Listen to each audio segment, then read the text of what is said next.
Bismillahirrahmanirrahiim waxaan oo wanaagsan dhageystayaal saaxiibayaal meel kastoo aad joogtaan ku soo dhawaada barnaamij gaar ah kaas oo aan ugu talagalnay maanta inaan ku falanqeyno 28kii bishii Febraayo kadib wixii dhacay taas oo Mareykanka Israel oo wada jira ay dalka Iran weerar xoogan ku ekeeyeen kadib waxa la isweydiiyay dalka ku soo xigay in la weeraro dalalka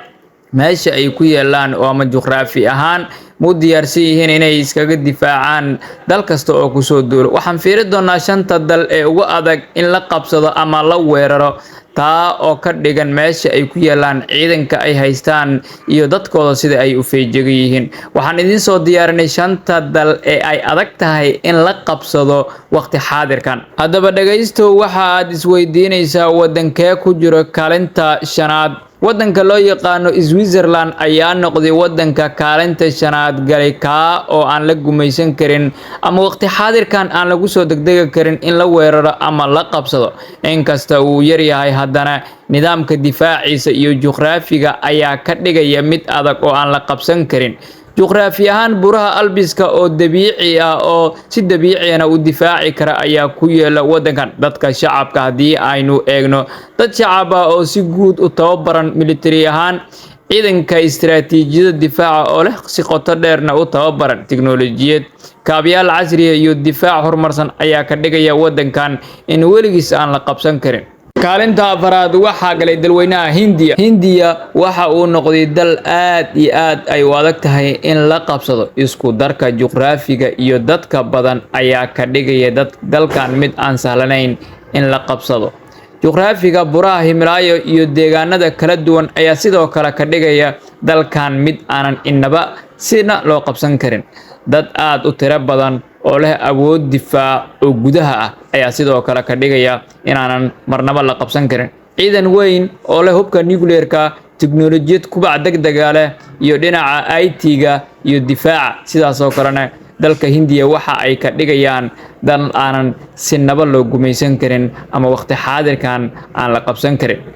wadanka China ama Shiinaha ayaa noqday wadanka kaalinta saddexaad ka difaacday wadamada caalamka intooda kale kaas oo waqti xaadirkan falanqeeyaasha caalamka ay isku raaceen in aanan la qabsan karin xitaa hadii wadan uu isku dayo in uu weeraro tirada dadka iyo awoodda waxbarashada ayaa siinaysa awood difaac oo weyn juqraafiga dhulka kala duwan buraha lama deegaanka magaalooyinka waaweyn dad shacab oo aad u tiro badan taas oo ka dhigan awoodda shaqaalaha iyo difaaca ciidan aad u tiro badan oo si joogto ah loo casriyeeyo tiknoolajiyad horumar ku leh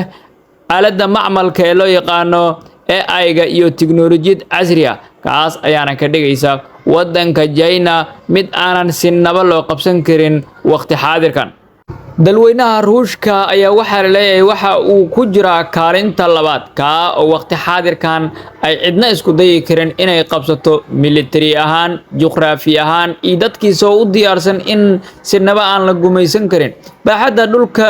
iyo cimilada daran ayaa ka dhigaya ayaa leeyahay Ruushka meel aad ay u adag tahay in lagu duulo isla markaana la qabsado dalka ugu weyn dunida leh dhul aad u ballaaran taariikh dheer oo muujinaysa dulqaad iyo iska caabin tusaale ahaan dagaaladii waaweynaa mid ka mid ah kuwa ugu xooga badan marka laga hadlayo ciidanka kuwaas oo ku hubaysan hubka nuclear-ka tiknoolajiyad horumar xoogan leh oo dhinaca gantaalada iyo difaaca leh ayuu wadanka sidaas oo kale haystaa kaasna waxa ay ka caawinaysaa inaanan sinaba loo qabsan karin wadanka Ruushka wadanka Mareykanka ayaa noqday wadanka koobaad kaas oo marna aan la gumaysan karin waqti xaadirkan Mareykanka ayaa kaalinta koobaad ku jira sabab la xiriirta isku darka awoodda ciidan oo heer sare ah tiknoolajiyad hormuud ku ah dhammaan dalalka caalamka iyo juqraafi si weyn u difaacaya dalkan juqraafiga hadii aynu ku hormarno waxa labada dhinac ka xiga badweynta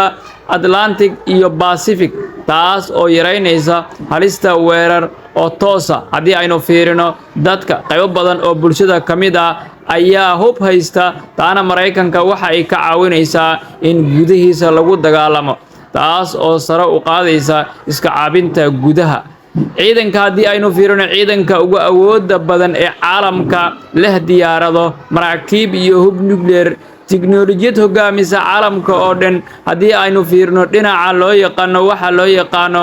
AI-da ama garaadka macmalka, cyber security ama cyber warfare waxa loo yaqaano, iyo hubka casriga ayay ku hubaysan yihiin ciidanka Mareykanka.